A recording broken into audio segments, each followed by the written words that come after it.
Right. YCP వాళ్ళు ఎప్పుడు బయటకొచ్చినా రాష్ట్రం మొత్తం గూడా సంక్షేమ పథకాలు అమలవ్వట్లేదు.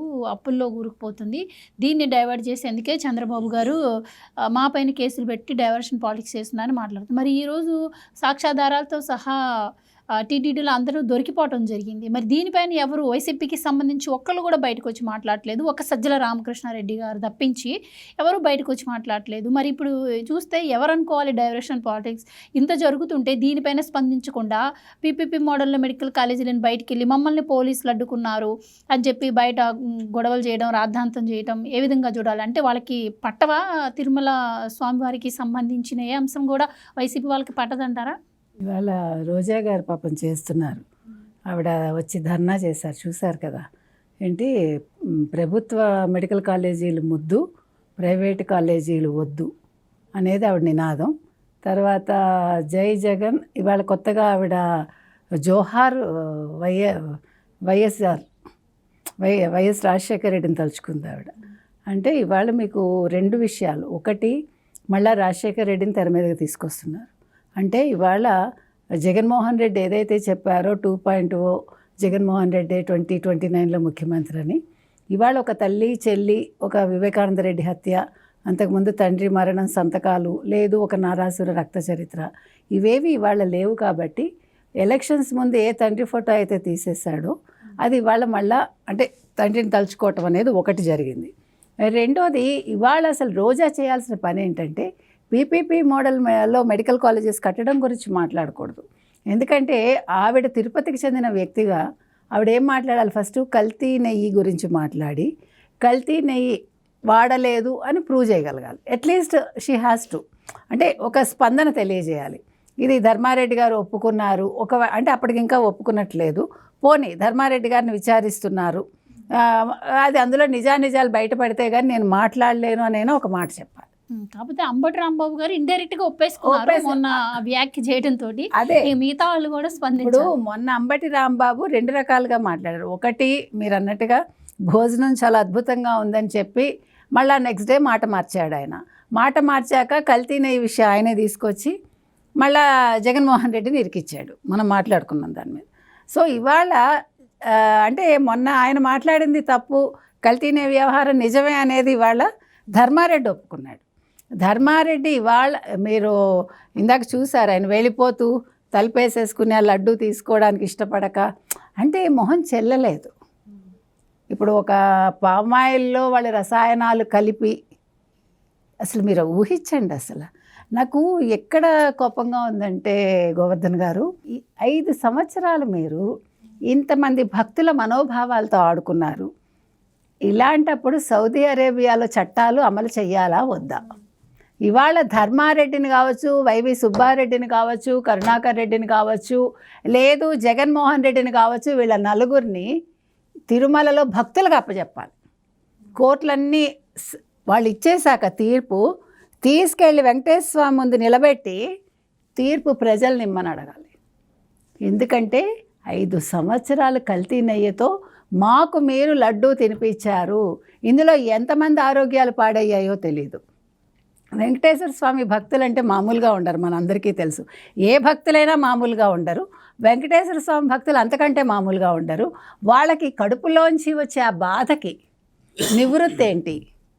దానికి సమాధానం చెప్పాలి. ఇవాళ పీపీపీ మోడల్లో మెడికల్ కాలేజెస్ కడుతున్నారు అని ధర్నా చేస్తున్న వీళ్ళందరూ, ఒక అంబటి రాంబాబు కావచ్చు, ఒక పేర్ని నాని కావచ్చు, లేదు వల్లభనేని వంశీ కూడా ఇవాళ చేస్తున్నాడు. నిన్నటి వరకు ఏమయ్యాడో తెలియదు. తర్వాత ముఖ్యంగా రోజా నిన్నటి వరకు సినిమాలకు వెళ్ళిపోయింది తమిళనాడు అనుకుంటే, ఇవాళ మళ్ళీ దిగొచ్చి ఒక ప్లకార్డ్ పట్టుకుని, అదేమన్నా నక్సలైట్ల ఉద్యమమా? చూడండి మీరు ఆ పదాలు అవంతా కూడా అలాగే ఉన్నాయి.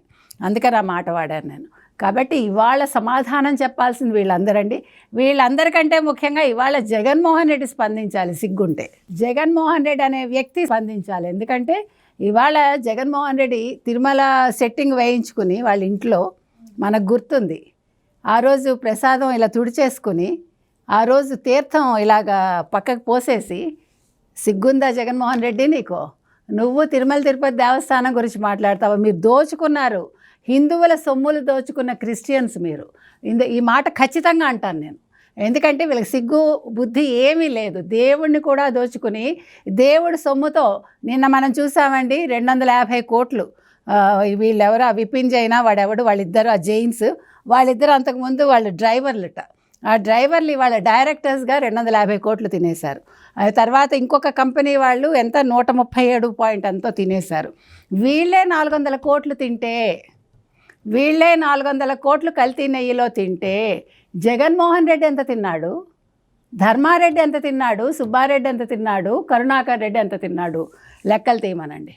ఇవాళ అవి కూడా బయటికి రావాలి. ఇదంతా కూడా ప్రజల భక్తుల సొమ్మిది. సిగ్గు లజ్జ లేకుండా తిని ఇవాళ మాట్లాడతారు. అసలు ఏ మొహం పెట్టుకొని వచ్చిందండి ఇవాళ. అసలు రోజా నిజంగా చాలా బాధగా మాట్లాడుతున్నాను నేను.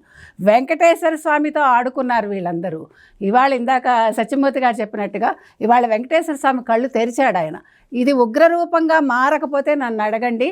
నేను ఇంకొకసారి చెప్తున్నానండి, వీళ్ళందరినీ తీసుకెళ్ళి కోర్టు తీర్పు వెలువరించాక వెంకటేశ్వర స్వామి తిరుమలకి తీసుకెళ్ళి భక్తుల ముందు నిలబెట్టాలని కోరుకుంటున్నాను. రైట్. నిజంగా ఇక్కడ సార్ కూడా ఒక మాట అన్నారు, మతపరమైన అంశాలను దృష్టిలో పెట్టుకొని ఈ విధంగా చేసి ఉండొచ్చు అని. నిజంగా ఆలోచిస్తే మనకేమనిపిస్తుంది అంటే తిరుమల లడ్డు కల్తీ లడ్డు అంశమే బయటపడ్డప్పుడు నేను తిరుమల వస్తున్నాను అని చెప్పి జగన్మోహన్ రెడ్డి గారు అన్నారు. సరే రండి అంటే ఆయన మళ్ళీ డిక్లరేషన్ మీద సంతకం పెట్టండి అంటే అది పెట్టాల్సి వస్తుందని ఆయన పర్యటన మానుకోవడం కూడా జరిగింది. మరి ఏంటంటారు? అంటే ఈ రెండు కూడా సింక్ అవుతున్నట్టు అనిపిస్తోంది చూస్తుంటే. మరి ప్రజలలో కూడా అదే చర్చ నడుస్తోంది. నిజంగా అన్ని మతాలను గౌరవించే వ్యక్తి అన్ని ఒక ముఖ్యమంత్రిగా ఉండి ఏదైనా చేయగలిగేటట్టు ఉండాలి. సో ఇంత జరిగితే ఇదంతా మర్చిపోయి ఈరోజు సజ్జల్ గారు ఏమంటున్నారు, చంద్రబాబు గారు మరోసారి హిందువుల భక్తుల మనోభావాలను అవమానించారు, రాజకీయ ప్రయోజనాలే లక్ష్యంగా ఆయన తిరుమల లడ్డు విషయంలో పచ్చి అబద్ధాలు మాట్లాడుతున్నారని చెప్పి ఆయన అంటున్నారు. ఎలా చూడొచ్చు అంటారు? ఇప్పుడు ఇందాక మత విశ్వాసాలు అన్నారు మీరు. ఇవాళ ఢిల్లీ పేలుళ్ళ కేసు మీరు చూస్తే అందులో హైదరాబాదులో ప్రసాదాల్లో ఆముదం ద్వారా వాళ్ళు విషం కలిపి లక్షల మందిని చంపాలనుకున్నారు హిందూ భక్తులని నిన్న చదివామా. సో మీకు ఇది ఎక్కడికి లింక్ అవుతుంది? మీకు తిరుమల లడ్డూకి లింక్ అవుతుంది. అంటే ఆల్రెడీ వీళ్ళు ఇప్పుడు కుట్ర చేస్తే ఈ కుట్ర 6.5 సంవత్సరాల క్రితమే వైసీపీ చేసింది. ముఖ్యంగా జగన్మోహన్ రెడ్డి చేయించాడు. అంటే ఇక్కడ ఇవాళ ఒక ముస్లిం ఉగ్రవాద అయితే ఆ రోజు ఒక క్రిస్టియన్ ఉగ్రవాద జగన్మోహన్ రెడ్డి ఇది చేయించాడంటే, అంటే ఒక రసాయనాలు కలిపిన పామాయిల్ తోటి ఒక లడ్డూని తయారు చేయించాడంటే, అంటే ఎంతమంది ప్రజలని వాళ్ళు అంటే మనోభావాలు దెబ్బతీయడం ఒకటే కాదు, అంటే వాళ్ళని ఆరోగ్యంగా ఉంచకుండా, అంటే ఇది ఒక స్లో పాయిజన్ లాగా. రసాయనాలు కూడా చాలా హానికరం. అది పాయింట్ ఎంతో మనం ఇందాక విన్నామండి, 0.5 మిల్లీనా ఎంతో ఎగ్జాక్ట్ నాకు అది ఫిగర్ తెలీదు. అది కూడా చాలా డేంజర్. అంటే వీళ్ళు ఎంత క్వాంటిటీ కలిపారు, ఇప్పుడు ఇవన్నీ కూడా బయటికి రావాలి మనకి. ఎందుకంటే ఎంతమందిని వీళ్ళు చంపదలుచుకున్నారు, అసలు వీళ్ళ టార్గెట్ ఏంటి, వీళ్ళు ఏం ఆలోచించారు, ఎవరితో కుమ్మక్కయ్యారు, వీళ్ళు ఏ క్రిస్టియన్ సంస్థలతోటి వీళ్ళు కుమ్మక్కయ్యారు. ఎందుకంటే వీళ్ళు వచ్చాకే మీకు ఇది ఫ్యాక్ట్ అండి. మనం ఎన్నిసార్లు చెప్పుకున్నా 7,000 చర్చిలు ఇవాళ ఆంధ్రప్రదేశ్లో వచ్చాయి ఎప్పుడు వైఎస్ రాజశేఖర రెడ్డి వచ్చాక. సో వైఎస్ రాజశేఖర రెడ్డి గారు కూడా ఒక హిడెన్ ఎజెండాతోటి ముందుకెళ్ళారా? ఆయన కాకపోతే ఆయన అల్లుడు. ఇప్పుడు ఎవరైతే ఏంటి, ఇప్పుడు కేఏ పాల్ అనేవాడు ఇవాళ వైసీపీ తరఫున మాట్లాడుతున్నాడు. ఆ రోజు ఏం జరిగిందో కేఏ పాల్ని అడగండి. అసలు కేఏ పాల్ అనేవాడు ఒక శాంతిదూతగా ఉన్నాను, 100 దేశాలు తిరిగాను, నాకు ఒక చార్టెడ్ ఫ్లైట్ ఉండేది అన్నవాడు ఇవాళ ఎలా ఉన్నాడు, ఏం మాట్లాడుతున్నాడు, ఎందుకు వైసీపీ తరఫున మాట్లాడుతున్నాడు ఆయన అడగండి, ఆయన చెప్తాడు. వైఎస్ రాజశేఖర రెడ్డి తన అల్లుడి కోసం కేఏ పాల్ని పక్కకు పెట్టించాడా లేదా? నేను అనేది ఏంటంటే, మీరు హిడెన్ అజెండాలు ఇవంతా కూడా ఒక మతం అనేది తెలియకుండా ఒక మాఫియా లాగా పనిచేసింది.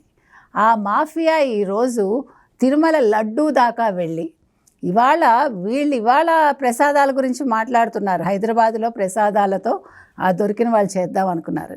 కానీ 6.5 సంవత్సరాల క్రితమే వైసీపీ తరఫున ముఖ్యంగా జగన్మోహన్ రెడ్డి కావచ్చు, జగన్మోహన్ రెడ్డి అనుయాయులు కావచ్చు, వీళ్ళందరూ ఈవెన్ సజ్జల కూడా ఇప్పుడు రేపొద్దున్న వీళ్ళ కోర్టు తీర్పు ఇచ్చాక సజ్జలను కూడా అక్కడ నిల్చోబెట్టండి. ఇవాళ హిందూ మనోభావాలు దెబ్బతింటున్నాయి, మరోసారి చంద్రబాబు నాయుడు గారు వాళ్ళని బాధిస్తున్నారన్నారు కదా, ఆ రోజు ఎవరు బాధించారో ఎవరు బాధపడ్డారో ఆ భక్తులు చెప్తారు. కాబట్టి ఈ హిడెన్ ఎజెండాలు ఏంటో ఇవాళ ఈ సిబిఐ కావచ్చు, సిట్టు కావచ్చు, పోలీసులు కావచ్చు, లేదు ఇంటెలిజెన్స్ కావచ్చు, దీన్ని వెలికి తీయాలండి. అసలు తిరుమలలో ఎంత పెద్ద కుట్ర చేశారు, ఇంకా వాళ్ళ మనసుల్లో ఏమున్నాయి, అవన్నీ కూడా బయటికి రావాలి. ఇదైతే చిన్న విషయంగా మనం భావించకూడదు. ఇది ఒక లడ్డూతో మనం అనుకుంటున్నాము. ఈ లడ్డూ వెనకాల ఎంత కుట్ర చేశారు, ఎన్ని ఆభరణాలు మాయమయ్యాయి, ఎంత సొమ్ము మాయమైంది, వాళ్ళు ఎంతెంత ఆస్తులు, మీకు స్వామివారి ఆస్తులన్నీ సవ్యంగా ఉన్నాయా లేదా, మేము అన్నీ కూడా ట్రాన్స్పరెంట్గా పెడతామన్నారు కదా, అసలు ఎంత ట్రాన్స్పరెంట్గా పెట్టారు, ఏం చేశారు. ఇప్పుడు చంద్రబాబు నాయుడు గారు దీని మీద దృష్టి పెట్టి ఖచ్చితంగా చేయించాలండి ఈ పని. ఎందుకంటే ఆ రోజు పవన్ కళ్యాణ్ మాట్లాడితే అందరూ నవ్వారు కదా, అతను అదేంటి ప్రాయశ్చిత్త దీక్ష చేస్తే కల్తీ లడ్డు విషయంలో వీళ్ళందరూ నవ్వారు కదా, వైసీపీ వాళ్ళందరూ. ఇవాళ పవన్ కళ్యాణ్ చేసింది కరెక్ట్ అని తేలిందా లేదా? ప్రాయశ్చిత్త దీక్ష అతను చేస్తే కల్తీ జరిగిందని ఇవాళ ప్రూవ్ అయిందా లేదా? అది వెంకటేశ్వర స్వామి మహత్యం అంటే, నేను అంటున్నది అది. కాబట్టి వీళ్ళందరూ నవ్విన నాపచేను పండుతుందని మన వెంకటేశ్వర స్వామి గురించి చాలా తక్కువ అంచనా వేస్తున్నారు వీళ్ళందరూ. మీరు ఒక్కసారి చరిత్రలోకి వెళ్ళమనండి వీళ్ళందరినీ. ఏ ఏ రాజులు అక్కడ అడుగు పెట్టకుండానే ఎలా నాశనం అయ్యారు, అక్కడ అడుగు పెట్టకుండానే ఎలాంటి రోగాలతో చచ్చిపోయారు, ఎలా వాళ్ళందరూ అంటే నిజంగానండి చరిత్ర ఉంది మీకు. చరిత్ర చదువుకోమనండి. తిరుమల తిరుపతి దేవస్థానాల చరిత్ర చదువుకుంటే వైసీపీ వాళ్ళలో ఒక భయం మొదలవుతుంది. ఆ భయం మొదలయ్యాక నిజాలు వాటంతట అవే వాళ్ళ నోట్లోంచి బయటకు వస్తాయి. Please subscribe to Leo news for more videos.